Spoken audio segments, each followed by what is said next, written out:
यहोवा देवाने स्वर्ग व पृथ्वी निर्माण केली व माणसाला जगण्यासाठी निरनिराळ्या वनस्पती निर्माण केल्या. फारोच्या दासांतून इस्रायल लोकांना काढल्यानंतर 40 वर्ष आकाशातून त्यांना मन्ना दिला. तसेच येशू ख्रिस्ताकडून शुभवर्तमान ऐकण्यासाठी व आरोग्य मिळण्यासाठी आलेल्या 5,000 लोकांना येशू ख्रिस्ताने यहोवा देवाकडे केलेल्या विनंतीमुळे यहोवा देवाने 2 मासे व 5 भाकरीवर आशीर्वाद दिल्यामुळे 5,000 लोक जेवून तृप्त झाले व 12 टोपल्या उरल्या. यहोवा एकच देवाला भजल्यास आपणाला काही उणे पडणार नाही. मत्ते अध्याय 14 ओवी 13-21. बाप्तिस्मा करणारा योहानाच्या वधाचा वृत्तांत शिष्याने येऊन येशूला सांगितला. मग हा वृत्तांत ऐकून येशू तिथून निघून तारवांतून रानातल्या जागेत एकीकडे गेला आणि हे ऐकून समुदाय त्याच्यामागे पायी गेले. मग येशूला मोठा समुदाय पाहून त्याचा कळवळ आला आणि त्यांच्यातील जे दुखणेकरी व आजारी होते त्यांना येशूने बरे केले. आणि संध्याकाळ झाल्यावर येशूचे शिष्य त्याला म्हणाले, ही जागा रान आहे आणि संध्याकाळ झाली आहे. लोकांनी गावामध्ये जाऊन अन्न विकत घ्यावे म्हणून समुदायाला सांग. परंतु येशू त्यांना म्हणाला, त्यांना जायची गरज नाही, तुम्हीच त्यांना खायला द्या. तेव्हा शिष्य त्यांना म्हणाले, 5 भाकरी व 2 मासे याशिवाय आमच्याजवळ काही नाही. तेव्हा येशू त्यांना म्हणाला, ते माझ्याकडे आणा. मग येशूने समुदायाला गवतावर बसायला आज्ञा केली व त्याने त्या 5 भाकरी व 2 मासे घेऊन सर्व आकाशाकडे दृष्टी लावून त्याचा बाप यहोवा देव ह्याच्याकडे त्याच्यावर आशीर्वाद मागितला. नंतर त्याने भाकरी मोडून शिष्याने दिल्या व शिष्याने त्या समुदायास दिल्या आणि ते सर्व जेवून तृप्त झाले. मग येशूने यहोवा देवाच्या आशीर्वादाने बाकी राहिलेल्या भाकऱ्या जमा करून त्यांनी 12 टोपल्या भरल्या आणि तिथे जेवणारे तर बायका व मुले सोडून सुमारे 5,000 पुरुष होते. म्हणजेच यहोवा देवाच्या आशीर्वादाशिवाय सर्वांना अन्न मिळणार नाही. आज जगामध्ये ख्रिस्त सभा यहोवा देवाचे नावसुद्धा घेत नाही. यहोवा देवाने दिलेली पहिली आज्ञा, एकच देवाला भज व मूर्तीपूजा करू नको. आपण संतांच्या मूर्त्या बनवून त्याला भजतो व त्याच्याकडे प्रार्थना करतो. यहोवा देव म्हणतो, मेलेल्या माणसाच्या आत्म्याने तुम्ही ऐकू नका, त्यांचे मी ऐकत नाही.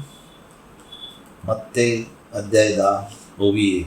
तेव्हा त्याने आपल्या 12 शिष्यास आपल्याजवळ बोलावले आणि त्यांना अशुद्ध आत्म्यावर अधिकार दिला, म्हणजे त्यांना काढून टाकायला आणि सर्व प्रकारची दुखणी बरे करायला अधिकार दिला. यशाया 5 अध्याय 5 ओवी 5, 7 व 10. इस्रायल हा देवाचा द्राक्षमळ आहे, परंतु इस्रायलाने यहोवा देवाची स्तुती आराधना न करता अन्य देवाची पूजा केली. तेव्हा यहोवा देव म्हणतो की मी त्यांचे कुंपण काढून टाकेन, म्हणजे त्यांना खाऊन टाकले जाईल. मी त्यांची भिंत मोडीन, म्हणजे त्यांना तुडवले जाईल. आणि मी तो देश उजाड करीन, त्याच्यामध्ये काट्याची झाडे व काटेरी झाडे त्यात उगवतील. आणि मी त्यावर पाऊस पडू नये म्हणून मेघांना आज्ञा करीन. कारण इस्रायलचे घराणे सैन्याच्या यहोवाचा द्राक्षमळा आहे. सैन्याचा यहोवा यशायाच्या कानात म्हणतो, या लोकांनी पुष्कळ मोठी व उत्तम घरे रहिवाशाकरता होऊन खचित ओसाड पडतील. कारण 10 बिघे द्राक्षमळा केवळ 1 मणभर रस देईल आणि 1 मणभर बी केवळ 1 पायली उपज देईल.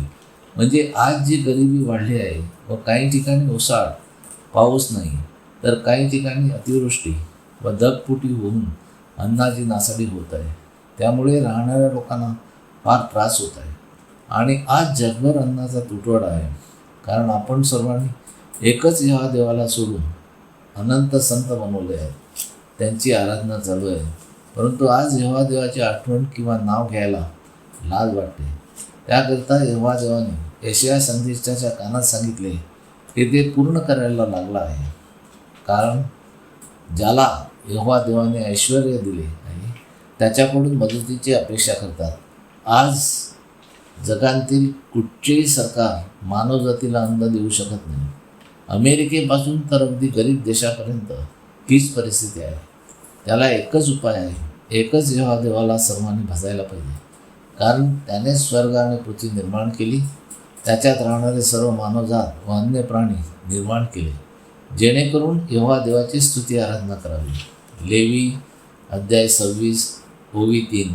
जर तुम्ही माझ्या नियमात चालाल आणि माझ्या आज्ञा पाळून त्याप्रमाणे कराल, तर मी तुम्हाला पाऊस त्याच्या नेमलेल्या काळात देईन व भूमी आपले उत्पन्न देईल.